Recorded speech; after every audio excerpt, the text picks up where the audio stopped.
This is Reality Dispatch, written by Jim Mintz. I once had the opportunity to ask an old death row leg strapper how they got through each and every execution. He said to me, "I only did 3 in a 30-year career, not like it is these days. What with all the appeals and the delays in proceedings we had back then, there was no such thing as swift justice. Folks who were sentenced often don't see their sentences carried out until decades after they were read," he explained. "Okay, but how did you live through it? Like mentally?" I asked. "Was it still grisly?" I couldn't put it any more delicately. "Omar Jacobs, Stephen St. Michel, Daniel Stryler," he said as he trailed off. "He was in a spell, no control, locked in a vision of the past." He looked away from me in a moment of silence. Then he spoke up. "It never leaves you," he said. "Makes you undone." Made sense that would be his reaction.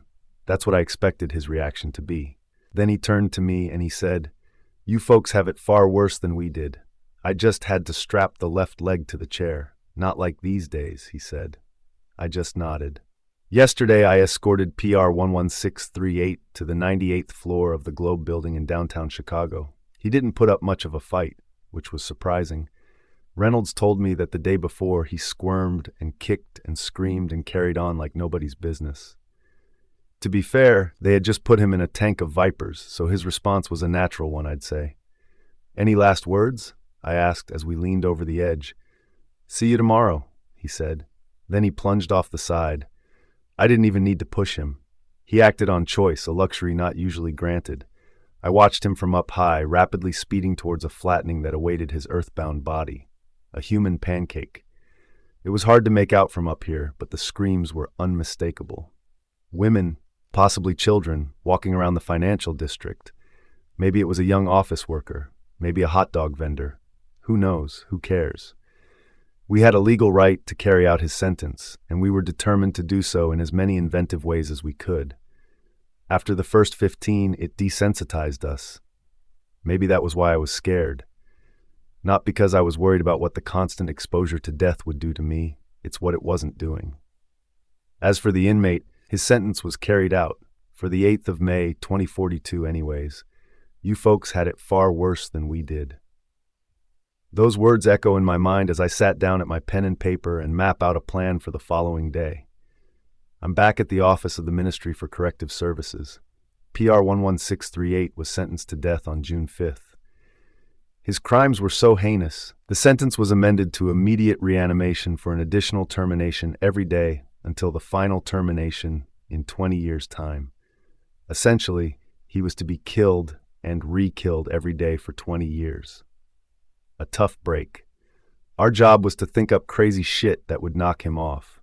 This was by order of the courts also. They thought it cruel and inhuman to submit him to a relentless electrocution in the chair each and every day. Why not spice it up a little? Easy for the judge to say. I put pen to paper. Upper torso chained to one pickup truck, lower legs chained to the other. Both cars drive in opposite directions. I walked it over to Earl, my supervisor, and handed it to him with a disquiet dread in my gut. Maybe this was crossing a line that we had yet to know existed. "Too gruesome," he said. "I literally threw him off a skyscraper this morning," I said. "Yeah, that was fine."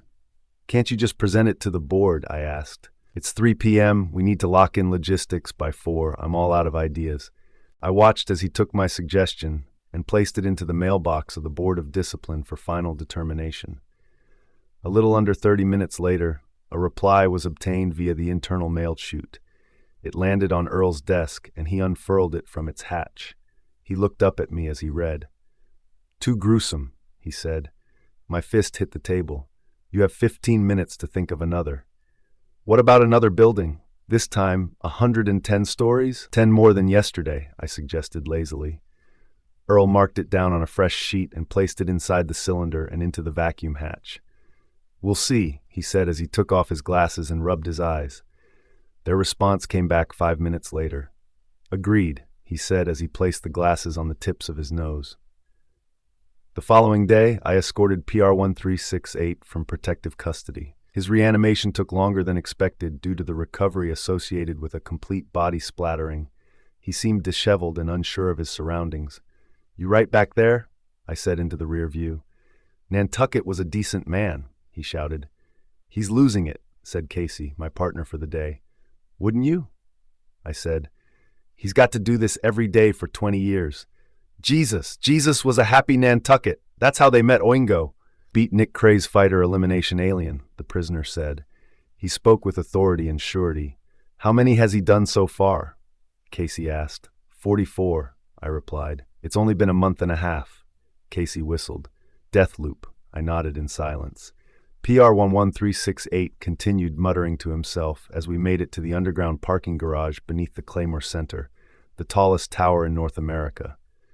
Kingson built this in honor of his son Nero, the god of thunderous applause, the prisoner said in awe of the building. That's right, Harold, I said, referring to the prisoner by his real name for the first time since my assignment to his case. You can tell him that for real in about 5 minutes from now, I said. Yeah, you can even kiss the pavement while you do, Casey said with a laugh.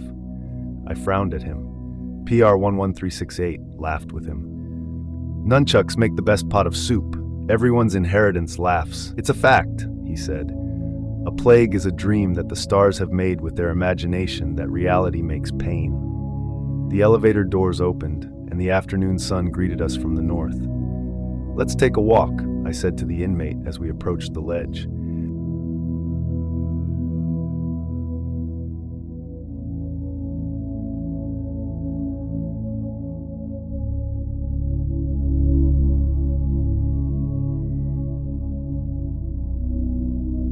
For more stories of fact-based fiction, head to jimmins.substack.com.